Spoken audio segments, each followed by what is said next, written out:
I just want to add something when I was talking about the youth future. I'm not talking about civil society. All right? I'm talking about people who are not represented, rather than people who have representation. I'm also talking about people who actually already have no faith in the institutional politics, that because they don't believe institutional politics is able to reform itself. So that's why the participation in the streets. All right? So Hi, my name is Ying. I have a question about Singapore's model. I think there has been a trend that has been presented throughout your presentations. And it almost seems like both the government and society is constantly looking to other countries for role models. For example, you cite the Occupy movement. And so civil society in Singapore is always trying to find metaphors, because we don't have our own indigenous metaphors, to try to instigate a movement. But we see the downside of that as well when Singapore becomes that model to other countries and then is plucked from a different context into the other context. So in this environment of porous borders, how do we appropriate metaphors? And at the same time, is it our responsibility to prevent those metaphors from being appropriated by other actors? Thank you. Okay, one example I can think of. So we're talking about memes in today and tomorrow. Inclusive growth was mentioned earlier this morning, but Singapore is a land of memes in many ways. We talk about participatory process. We talk about co-creation, entrepreneurial cities, startups, innovation in smart cities, smart innovation and smart governance. What are all these things? And I think in many ways, Singapore's government does look towards other countries in Europe and North America for a lot of these ideas, and it imports them and uses them. And sometimes it works, but many times, I think Prof. Chua also mentioned this morning, Singapore has a very strong focus on startup culture now. But if you actually look at the amount of funds that are being disbursed for startups and the degree to which they are successful, that is not actually proportional. And you see this a lot with things like participatory process. There's an extent to which these memes that have been imported are actually understood and replicated well in the context of Singapore. Maybe I can share a bit from people I've spoken with as well. I do know that when it comes to different governmental agencies trying to engage with the people through participatory process or even dialogue, there are many who are very uncomfortable with it, because the first thing they ask is, if we open up the ground to let them have their say, when they ask questions that we don't know how to answer. And so you have people who are asked to teach government officials how to facilitate and how to say that it's actually okay for them to raise questions, because then you understand what they're looking at. So I think your question about what happens when you have porous borders and everyone's looking to Singapore, when Singapore itself doesn't actually know how to create innovation on the ground. We import all this, high art culture. We loosen our boundaries and let other kinds of capital flow in, but it flows out very quickly. And we're always supporting a very mobile kind of capital without actually having the ground and the substance to provide for that. So I think that is definitely one problem. I think that we understate the degree to which people on the ground have an understanding of these things and can come up with their own solutions to it. And I'm hopeful that in the next few years, the government itself is already becoming a more supportive kind of space where they're trying to look at what people on the ground are interested in. So you see a lot of these things with hackathons. Governments, the different governmental agencies are starting to copy each other in terms of ways of engaging with the public. So it started out with things like the Singapore Conversation, which attracted a lot of criticism. But now they're transitioning into things that are still kind of, so there's still this thing that supports dialogue, but they're also trying to let people come up with ideas and to work with those ideas. I was just telling Naya this morning after her talk that someone should actually write a paper called Singapore as the Monster. And the reason why someone ought to write a paper called Singapore as a Monster is precisely because the Singapore as model has done so much damage in actually a lot of places where this term is invoked. because it's invoked as a way of creating an imaginary that actually have no possibilities under different kind of political economic conditions. And so, it ends up having sort of, for example, all these high-rise buildings, as you see, housing estates like Citaraya, is essentially expensive gated community rather than public housing. Okay, so whatever that has been transferred simply because of urban planning regulations that produce a kind of safe housing without the kind of commitment to social redistribution that the Singapore public housing is. So in fact, the more you use, every time you see this phrase turn up, you really ought to stop the guy and say, what the hell are you really talking about, Singapore as model? Are you prepared to nationalize all land? And most people who propose Singapore as model is the first thing they are actually much more concerned about private property rights than the loss of that rights, right? So I think what needs to, what I'm really afraid of is Singaporeans themselves start to believe this myth as real, okay? We really ought to be a little bit more self-reflexive and humble and not really take ourselves that seriously, because it's really not that wonderful out here. Hi, I have a couple of questions. First one relates to the green spaces in Singapore, and it's really quite simple, I suppose. You mentioned 29% as, let's say, wild green space, right? What I'd be interested to know, if you have this data, is how much of this 29% is actually accessible to public at the moment? Because my understanding is that a lot of this space is actually restricted areas, right? And that's relevant in the context of talking about land scarcity and all those other issues surrounding that. So that's my first question. The other question relates to the whole Occupy movement. The Occupy movement was mentioned in its Taiwan and Hong Kong instances, and how those two particular instances had different expressions on the ground. But of course, as far as I understand it, the Occupy movement was very much a global movement, right? And it had very different expressions on the ground, indeed, in other places as well, right? So my understanding of the Occupy movement is a movement of dissatisfaction rather than protest against particular issues as such, right? The core of the Occupy movement is dissatisfaction and disenfranchisement, if you want, of a particular class, whether it's the youth or whether it's the disadvantaged classes in the US, or whether it's the left-leaning classes in Europe. These were different expressions, but overall the idea is protest, right? It just takes different forms. So looking at it in that context and from that perspective, you did mention there was no Occupy movement in Singapore. Indeed, there wasn't as such. There weren't a bunch of people in Raffles Place joining together and camping there, right? But taking that into account, and that relates to the whole activist element in Singapore society as well, do you think some of that is illustrated in what's happening in Singapore right now? Are there any effects of that kind of mentality that in other places was illustrated through the Occupy movement? Right, you mentioned 29% of the space. Yeah. The green space in Singapore is wild green space, as it were, right? Do you have any sort of figures on how much of that is actually accessible to public? What is? Accessible to public, meaning, okay. Can we go in? Okay. You know what I mean? Yeah. Or how much of it is restricted area? And I'm mentioning that simply because that's relevant when we're talking about land scarcity and all those kind of things. It's one thing to have 29% of land green, but if we can't really use that space because it's reserved for something or another, then the dynamics change a bit.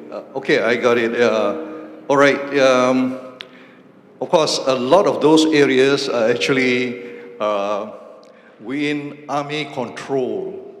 right? The Western catchment especially, within Army control.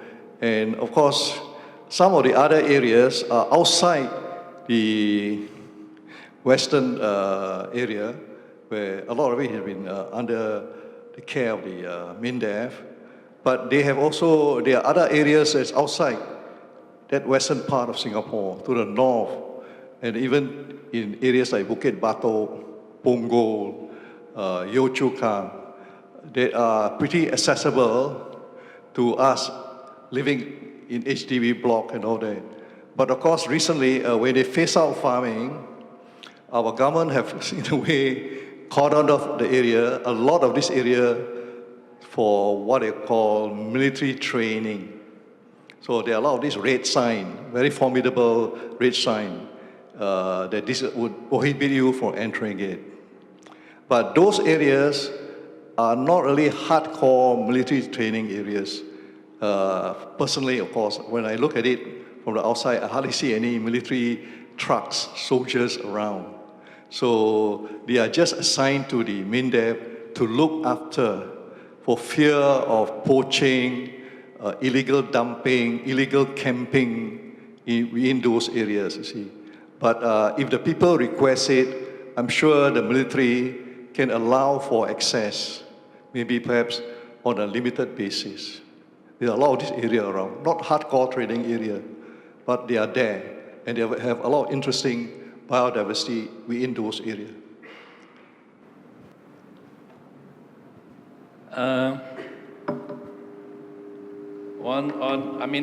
On Occupy politics, it's obvious that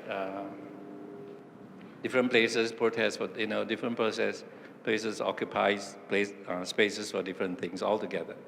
So it really is not the dissatisfaction, the disenchantment that comes with Occupy politics is of different things in different locations. So that's not really an issue, in a sense. What I think about Singapore case is very interesting, is this, what she just said about engagement. Engagement is a very double-edged sword.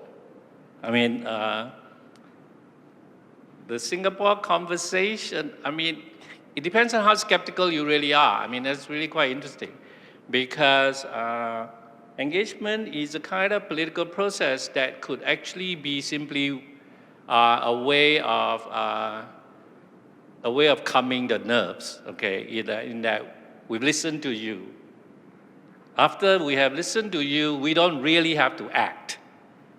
We simply have to listen, right? So the question is how do you push the listening into action?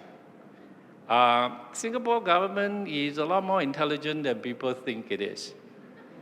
It's not clumsy like C.Y. Leong, who doesn't even know how to negotiate, right? As soon as you say, let's talk, you will sort of half lost the game, because we will talk forever.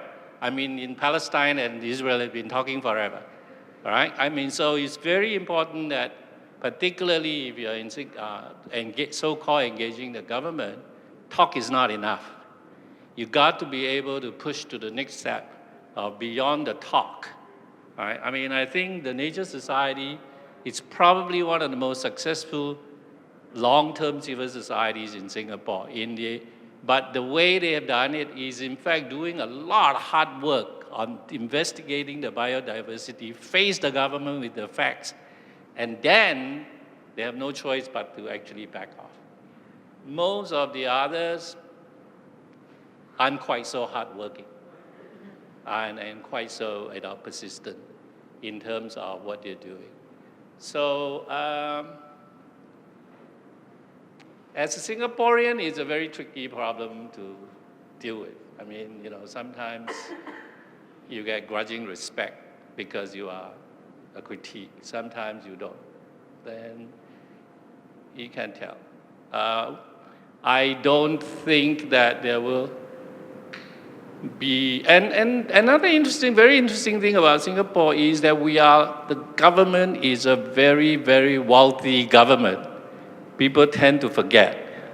It could give 6 $6 million to any IT company to do something it wants, right? It's also very extremely radical that most people don't realize. For example, the government just shut off IT access in the entire civil service, starting with the Prime Minister. That's like, no one in Singapore even expected that. I mean, it's like out of the blue, now no government officers have access to internet. And then you start to think, how could a government in the 21st century operate that way? And then the Prime Minister said, it can be done because I've been doing it for a year. All right? It's way ahead of you because of cybersecurity. So when we're talking about Singapore, we really should kind of think a bit harder about the exception and not about the model. Okay.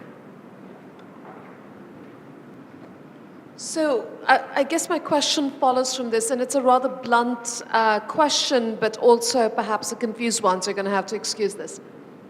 I guess what I'm curious about is who holds political power in Singapore? How do we think about the political class, the political elite? Because in many ways what I'm hearing repeatedly is the phrase, the government. And so is that what we're talking about? Because then that again confirms the idea of Singapore as exception, right? We're not talking about the usual, well, the 1% in relation to a political class. We're not talking about an entire infrastructure of political hegemony that far exceeds the government. So in some ways I want to hear a bit of an unpacking of the government, or maybe there isn't an unpacking. So I want to know, I guess, who's the political elite, or whether we talk about this in partly as we do in international development, that this is an unauthored constellation of power, in that we can't necessarily identify a tiny ruling class, and therefore it is very difficult to shake that up. I don't know what it is, but as I said, it's a blunt and somewhat rambling question. Okay, what is the exception? Okay, I think the historical contingency of Singapore state formation is necessary to kind of answer your question. First of all, when we became politically independent, there was no industrial capitalist class. There was no money. There were a few traders. There were a few banks. There is a trading capital, right? But the industrial capital is absent. So we do not actually have a powerful industrial capitalist class. That's why the government ends up owning a very large chunk of the national economy, because it invests its own money into the economy, into the industrialization process. That's one.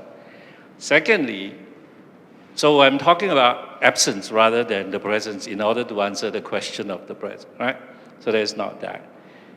Then very early on in the sort of state formation, the so-called working class, through unionization, were fairly quickly captured by the PAP, by the Lee Kuan Yew government, because of, by now everyone who's Singaporean knows the jailing of the radical left, right, under the detention.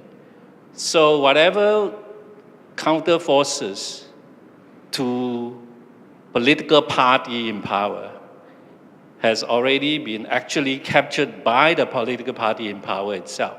So we have an extremely compliant union, all right, which allows you to then build this sort of industrial peace as a model of industrial relations, so that we haven't had a strike for the last 50 years. There is no industrial action in Singapore, right? So the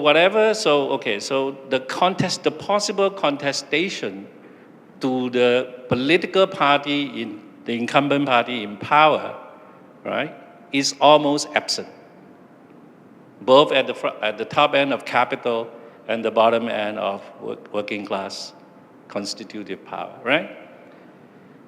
Is there a political class? That's a harder question to answer, because the recruitment into the party is not very class conscious, has not been very class conscious in the earlier days, but it's progressively professionalized, rather than class in the strict economic sense. See what I mean? So, for example, in the next election, probably 3 eye doctors or 2 heart surgeons will be inducted. They don't actually, and these people, before they actually join a political party, were not necessarily politically conscious, necessarily, but actually are inducted into the system. So much so that the political party itself is irrelevant because being a member of the PAP doesn't give you any privileged access to become an MP or a minister. Particularly at the ministerial level, it is always an induction from those who are identifiably high achievers, okay, who can be from any class background, preferably poor, so that you can actually talk about upward mobilities, right? So, is there a political class? Not really. Is there a hegemonic party? Yes. And the process of recruitment into the hegemonic party is not particularly class conscious. It's in fact fairly meritocratic. So it's not a normal class. It's not a normal formation of polity, right? So it really is an exception. Oh, hi. Hi, everyone. I was hearing about Dr. Padawangi. She was talking about, I was hearing a great interest about how countries were like copying ideas from Singapore, like about the Merlion and then the way that they reclaim Marina, the shape of Marina Bay. So I just want to like ask, why do you like ask the panelists, like why do you think that countries want to like copy Singapore's ideas wholesale? Or why do they want to consider that? Yeah. I think the answer actually followed from Beng Hua's answer just now, that hegemony.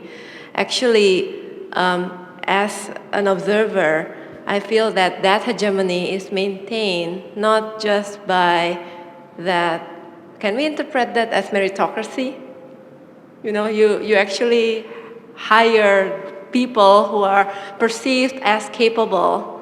And then also on top of that, you create a physically comfortable city. You have your sidewalks, you're clean, you have all your land plots being documented by the government. You have everything in Singapore, you go everywhere. Very rare that you find buildings with peeling paints. Buildings are, when it reaches 30 years old, probably is at risk of demolition or unblock sale because everything has to be new.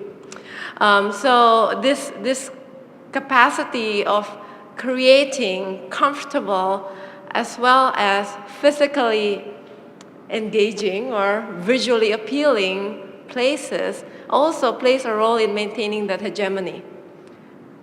But the things that I mentioned to you, that Merlion, those reclaimed land, and those replicas of Marina Bay Sands, they were only taking these visual and physical tools.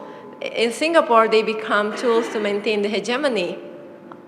But in those other places, you don't actually have that political machine behind it. They are completely different.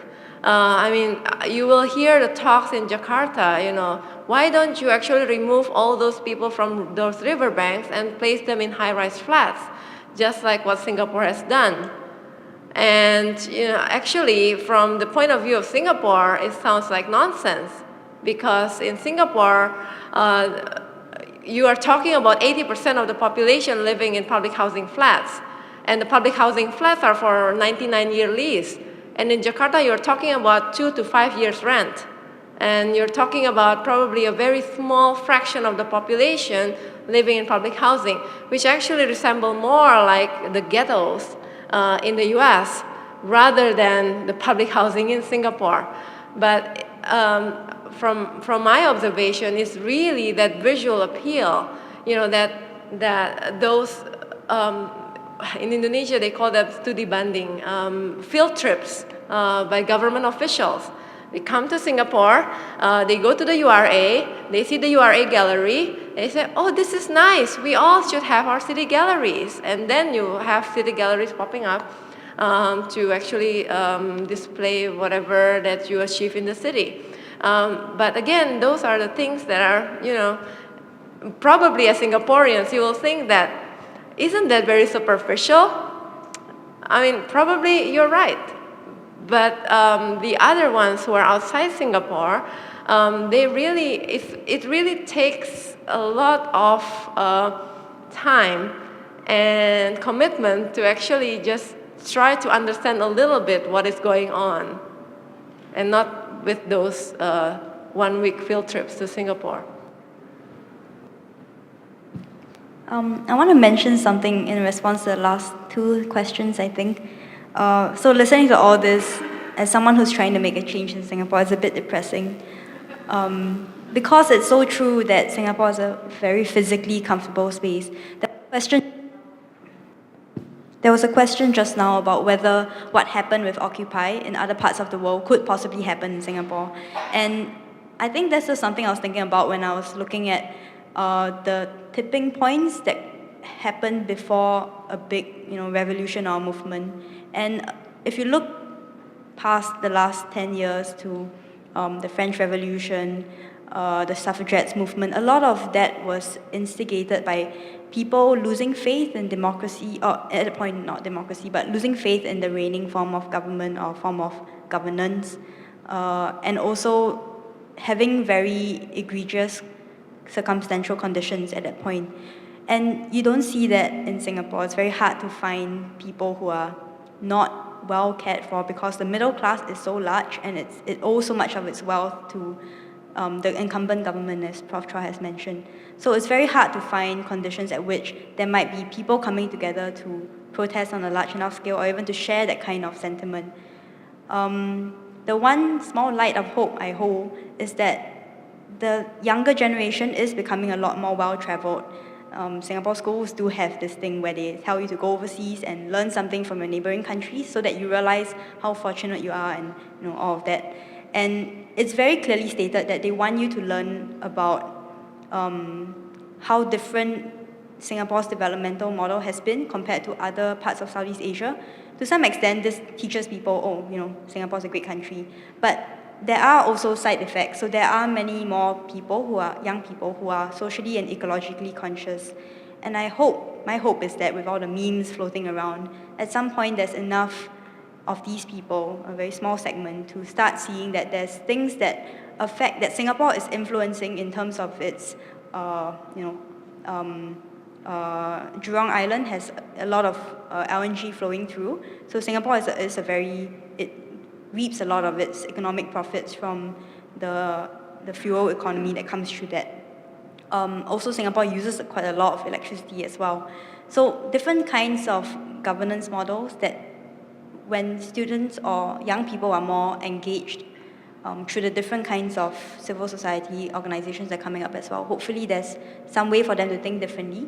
And perhaps then from small clusters, start to form different opinions about how things should be in Singapore. And from there, maybe have some kind of influence on larger segments of the government.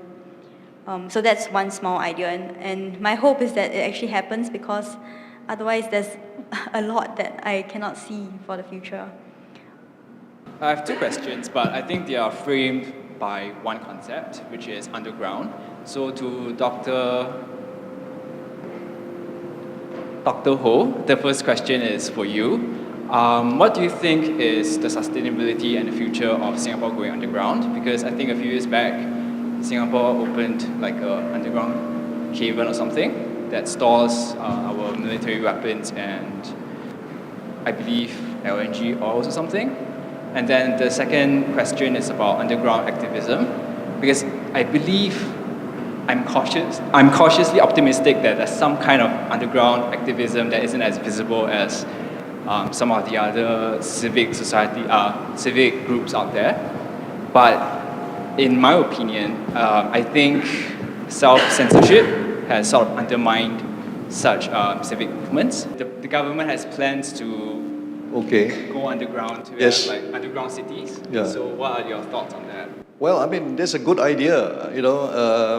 They will open up a lot of space on the surface. That's a good idea. Storage space or whatever. Even now we have underground shops in the city, right? Underground passageway below MRT station shops. I think that's a pretty good idea. And also, why not have what they call push our recreational area, like someone suggested recently, into the sea. For example, the whole of East Coast, there's a sea there, open sea, all right? The public parks there, you can create a floating public park in the seafront, and then use the real land to have your condominium, your HDB. That's a very good idea. And that will sort of, in a way, prevent the government from cutting down green areas, forests, fill up mangroves and whatnot, you see. Now, just now I was talking about accessibility of the green areas. One of the green areas I forgot to mention, one type, is green areas controlled by Singapore Land Authority. Those are not for military use. And it will appear that land under SLA control entails that they may have what they call plans for its development. Maybe not so much in that immediate term, but in 5-10 years' time. But if you have the sign there is white color, entry is prohibited, it can be prosecuted, all right? So it's a bit tricky to go in, although it's not under military control. So I advise you all not to pop in there, all right, to get. So this is a problem with Singapore now.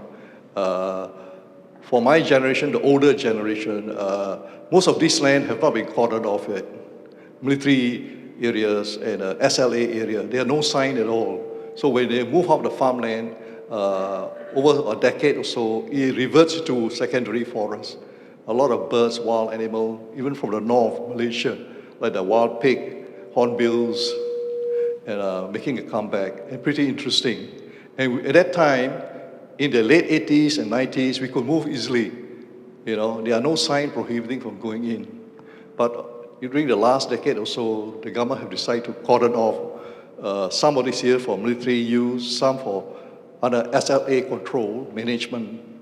So now, for the young, they may not have any chance to, to have experienced the nature of those areas, all right? And now it's more difficult for us to bring them in, to let them know this is a pretty interesting nature area. We, the older generation, we know it's pretty interesting, but now to bring the young people in is pretty difficult. So that's a problem we face. Good afternoon again. I'd like to share, or maybe I'd like to comment on Dr. Rita Padawangi's comment on how the thinking of Singapore has actually traveled. And maybe I would share how it transpired in the Philippines just in the recent elections. Our incoming president, Rody Duterte, who is the mayor of Davao City, touted as one of the safest cities in the world right now, actually used the Singapore narrative as one of the reasons why I think he captured most of the votes and eventually won the elections. I remember in social media when Duterte filed his candidacy, a lot of his supporters brag about the idea that perhaps Duterte is the revival of Mr. Lee Kuan Yew, who can actually bring change into the country. But there's also another discourse that came about because our current vice president right now, Binay, who also happened to run for presidency, actually used the Singapore narrative as well. Because as a mayor of Makati City, he transformed the city from a slum city to now the most progressive city. But he used, a lot of people thought that narrative of Singapore, according to Binay, didn't work because it was touted by corruption and, malversation of public funds. So just to comment that, indeed, the Singapore story traveled even to our country, but it did create dichotomy of how people believe that the country can achieve a Singapore like what is Singapore now, and why people don't believe that the country would achieve a Singapore idealization. Can you please remind your president-to-be that we don't shoot people on the street. Authoritarian as Lee Kuan Yew might have been, he has never shot anybody. And he doesn't walk around in guns and waving it in the air. Okay, please. I mean, it's very dangerous when I keep, as a Singaporean, keep hearing this kind of, our story being told and then used to justify all kinds of atrocities. Right? God, I mean, the guy's crazy. And not only that, Singaporeans honestly would never have elected somebody that crazy. To be fair for my own fellow citizens. It's true. I mean, that's the one thing that they don't want to hide it as well because they might be killed. Yeah, just to follow Benghuat, I think all these narratives about Singapore that has traveled outside Singapore, they're very much simplified, reduced, and also are appropriated for the interests of the ones who are claiming to be representing what Singapore is all about. I mean, one of the, I'm sorry, Benghuat, but there's some assumptions out there that Singapore is not a democratic country, and so by looking at Singapore, there are lots of narratives out there. I mean, I'm just saying about some cities in Indonesia. They're saying that we don't really need to hear the people to be able to develop. So listening to the people, look at what it has brought us to be. So we need a strong leader. We need a strong leader who will be able to drag us all out from this misery. And it's true, these narratives about this sort of like this view as the holiness of Lee Kuan Yew, right, in this development narratives, is also traveling. In my research in Jakarta, they were saying that the current governor is really is the Lee Kuan Yew of Jakarta. I mean, I have a hard time saying that he's not. And I'm trying to say that I live in Singapore. I don't think that that Lee Kuan Yew is like that. But there are those images that are traveling out there about Singapore. It's really inspiring different places in their own way. The first one is a follow-up on the idea of a hegemony of a technocratic nature, or if you want, of a hegemony of a meritocracy, right? Singapore is very good at doing that, definitely. Picking up talented, or the Singapore ruling class is very good at picking up talented people and incorporating them into the party, into the ruling structure. My question following from that is, where does that leave ideology? Because whereas you have a lot of technocratic people or capable people in key positions, right? There's clear, at least to me, there's a clear ideology that drives policy making in Singapore, right? And you mentioned, as you mentioned, a lot of these people are perhaps apolitical, at least initially. So there must be on some level, right, an element that drives the ideology beyond all this technocratic or meritocratic aspect of the ruling class.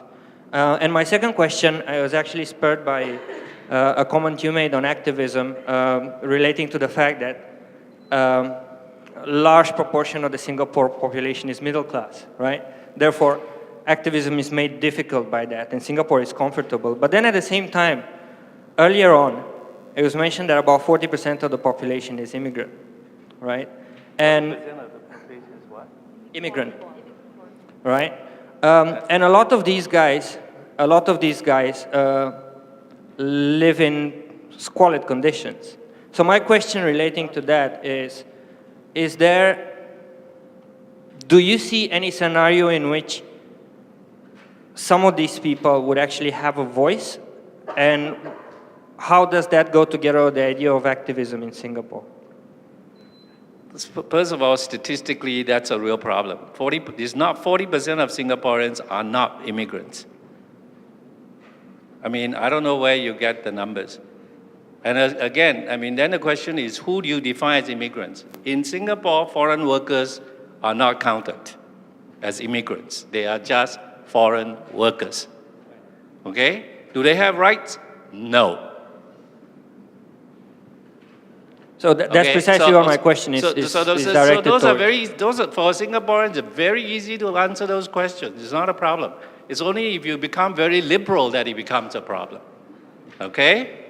They have no rights. And not only that, I'll give you even more horrible figures. 35%, there are 35 construction worksite deaths in the last 6 months. All of them foreign workers.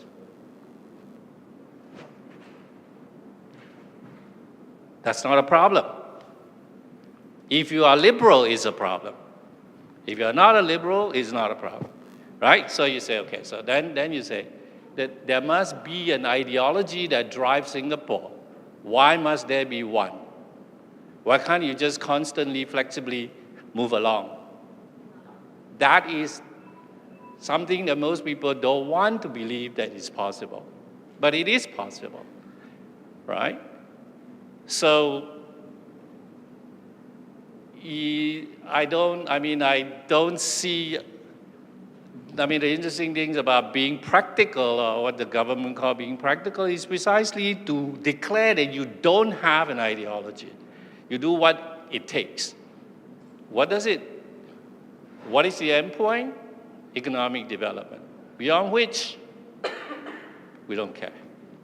Isn't that in itself an ideology? Yeah, if you call it ideology, fine. It's just capitalist imperative, right? It's an imperative of being capitalist. So unless we are trying to be a thoroughly socialist economy, that's just doing things that has to be done. I'm being very, very harsh Singaporean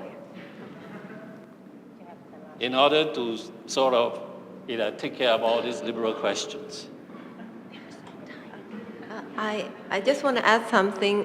There was a statement that because most of Singaporeans are middle class and comfortable, that's why activism is not happening. I would just to mention, we have the Nature Society here. We have, for example, the Bukit Brown movement that I mentioned, Spur, all those people. They are all middle class. Actually, they all started with the middle class. So I'm just saying that it's not like a gloomy future if you have a lot of comfortable middle class. It's not a reason to actually dampen activism. There's something else actually that is going on that we need to unpack. Yeah, thank you for a lot of those intellectually and practically stimulating questions. And to end it, let me just raise another question for the panelists and also for the audience to think. Is Singapore a model, or is Singapore an exceptional case? What can other countries learn from the Singapore experience? Well, please join me to thank my panelists for a wonderful discussion. Thank you.